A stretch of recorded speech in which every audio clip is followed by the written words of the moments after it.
ഇന്ന് തന്നെ ഡൗൺലോഡ് ചെയ്യൂ. കാണൂ നിങ്ങളുടെ ഫേവറേറ്റ് ഷോസ്. ഇന്നത്തെ നിന്റെ പ്രകടനം കണ്ടപ്പോ എനിക്കും തോന്നിയതാ നിന്റെ മുഖത്ത് ഈ മീശ ഒരിക്കലും യോജിക്കത്തില്ലെന്ന്. അതപ്പം പറഞ്ഞത് കറക്റ്റ്. ഇത് എന്റെ അടുത്ത് കാണിക്കേണ്ടതല്ല, ആ വന്നവരുടെ അടുത്ത്, ആ ശിവന്റെ മുന്നില് കാണിച്ചില്ലല്ലോ. കാണിച്ചിട്ട് വലിയ കാര്യമൊന്നുമില്ല. അയാളെ വേറെ ലെവലാ.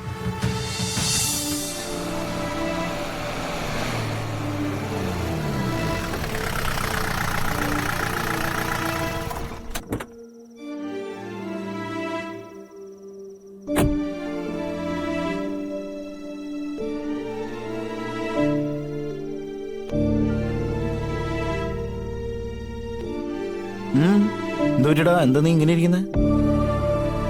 അല്ല, അത് പിന്നെ വിഷ്ണു ബ്രോ. കാര്യം എന്താ വെച്ചാ പറ. എന്തോ കാര്യമായിട്ട് നിനക്ക് സംഭവിച്ചിട്ടുണ്ട്. അത് നിന്റെ മുഖത്ത് കാണാനും ഉണ്ട്. സത്യാമ്മേനോട് വീട്ടിൽ കയറണ്ടെന്ന് പറഞ്ഞു. വീട്ടിൽ കയറണ്ടെന്ന് പറഞ്ഞാ? അപ്പൊ അതിനെന്തെങ്കിലും കാര്യം ഉണ്ടാവുമല്ലോ. എന്തുണ്ടേ? ശ്യാമയെ പോയി വിളിച്ചോണ്ട് വരണമെന്ന്, എന്നിട്ട് കയറിയ മതി എന്ന് പറഞ്ഞു. എന്നിട്ട് നീ എന്താ തീരുമാനിച്ച്?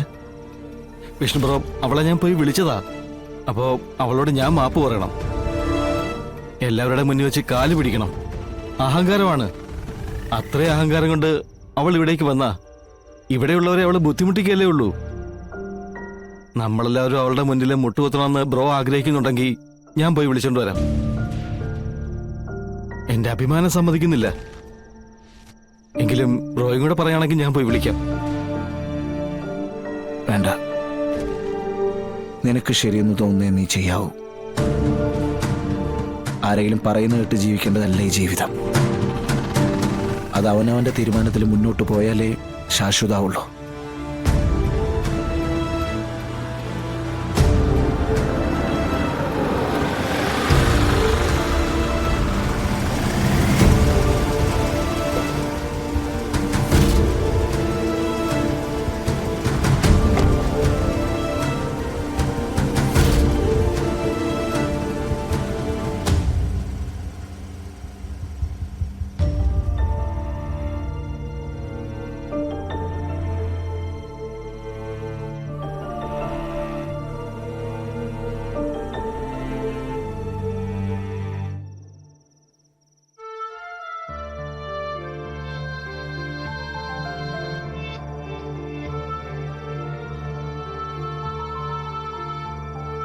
അല്ല, ശാലിനി എന്താ ഒന്നും പറയാതെ പോയത്?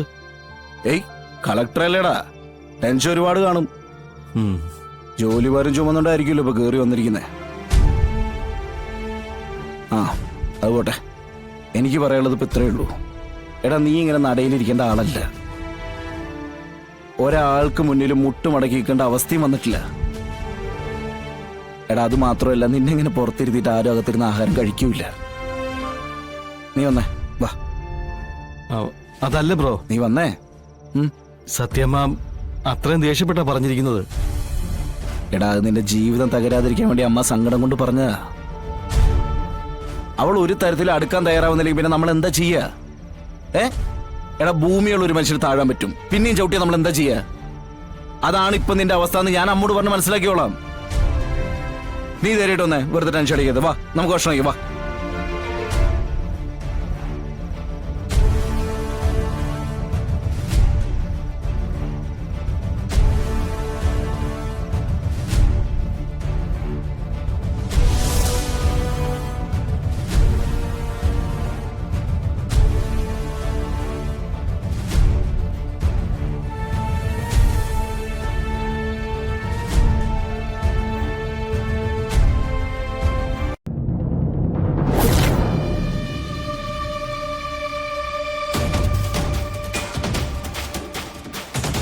ശിവന്റെ മുന്നിൽ നീ പതറിപ്പോയി.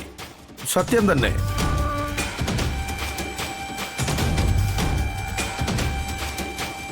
അവൻ ഈ റൗണ്ടിൽ നന്നായി കളിച്ചു. വിട്ടേക്കടാ. അടുത്ത റൗണ്ടിൽ അവനെ വെട്ടി വീഴ്ത്താൻ പറ്റുന്ന രീതിയിൽ നമുക്ക് കളിക്കണം. അവന്റെ കാല് വെട്ടണമായിരുന്നു.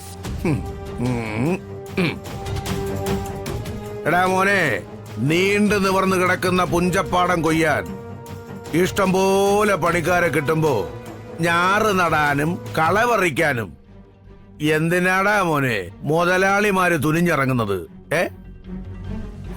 നമ്മള് പാടത്ത് ചെന്നിരുന്ന് ചുമ്മാ കളപറിക്കുന്ന കണ്ടിരുന്നാ പോരെടാ മോനെ. കാക്കയുടെ വിശപ്പും മാറും, പശുവിന്റെ കടിയും തീരും. അങ്ങനെ ചിന്തിക്കടാ മോനെ. അല്ലാതെ ബുദ്ധിമോശം കാണിച്ച് വടിവാളും കൊണ്ട് അവന്റെ മുന്നിൽ ചെന്ന് ചാടി കൊടുക്കുകയല്ലടാ വേണ്ടത്. എന്നിട്ട് എന്താ ഇവിടെ നടന്നത്?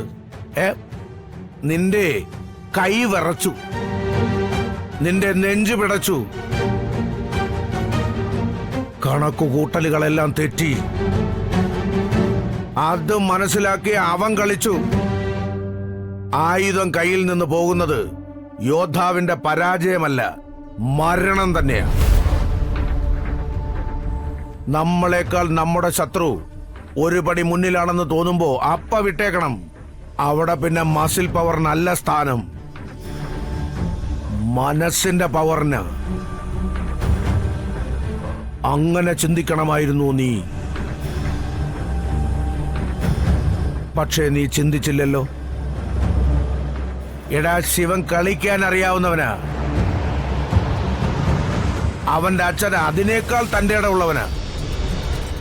രണ്ടുപേരും ഏതറ്റം വരെ പോകുമെന്ന് അളന്ന് തിട്ടപ്പെടുത്തിയിട്ടാ ഈ യോഹന്നാൻ ഇവിടെ ഇരിക്കുന്നത്. രണ്ടുപേരും ചെറിയ ബോംബിൽ പൊട്ടിത്തീരുന്നവരല്ല. ആറ്റം ബോംബുണ്ടോ എന്റെ മോന്റെ കയ്യിൽ? ഉണ്ടോ?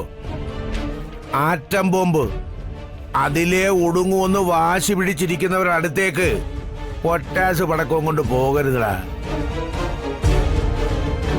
ഉണ്ടാക്കണം, അതിന് സമയം വേണം. പയ്യെ തിന്നാൽ പനയും തിന്നാം എന്നൊരു ചൊല്ലില്ലേടാ.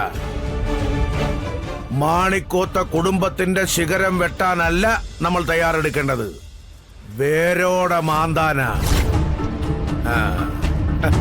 വേരറുത്തെടുത്തിട്ട് നമ്മൾ അതിനടിയിൽ ശുദ്ധികലശം നടത്തണം. അതിന് എന്റെ മകൻ വെയിറ്റ് ചെയ്തേ പറ്റൂ. പക്ഷെ നമ്മുടെ കുടുംബത്ത് കയറിയല്ലേപ്പാ അവനൊക്കെ ഈ വെല്ലുവിളി നടത്തിയത്. ഇതൊക്കെ പുറത്തറിഞ്ഞ ഈ മീശ വെച്ചിട്ട് ആണാണെന്ന് പറഞ്ഞ് എങ്ങനെ പുറത്തിറങ്ങി നടക്കാൻ പറ്റുന്നത്? എടാ മക്കളെ, എങ്കിൽ നീ മീശ അങ്ങ് എടുത്തേക്ക്. ഇന്നത്തെ നിന്റെ പ്രകടനം കണ്ടപ്പോ എനിക്കും തോന്നിയതാ നിന്റെ മുഖത്ത് ഈ മീശ ഒരിക്കലും യോജിക്കത്തില്ലെന്ന്. അതപ്പം പറഞ്ഞത് കറക്റ്റ്. ഇത് എന്റെ അടുത്ത് കാണിക്കേണ്ടതല്ല, ആ വന്നവരുടെ അടുത്ത്, ആ ശിവന്റെ മുന്നില്. കാണിച്ചില്ലല്ലോ. കാണിച്ചിട്ട് വലിയ കാര്യമൊന്നുമില്ല. അയാളെ വേറെ ലെവലാ. നിങ്ങൾ നോക്കിക്കോ, ഏതെങ്കിലും ഒരു ദിവസം വഴിവക്കിലവൻ ചത്തുമളിച്ച് കിടന്ന പിന്നൊന്നും ചിന്തിക്കണ്ട, അതെന്റെ ഈ കൈ കൊണ്ട് തന്നെ ആയിരിക്കും. എടാ മോനെ ആന്റണി,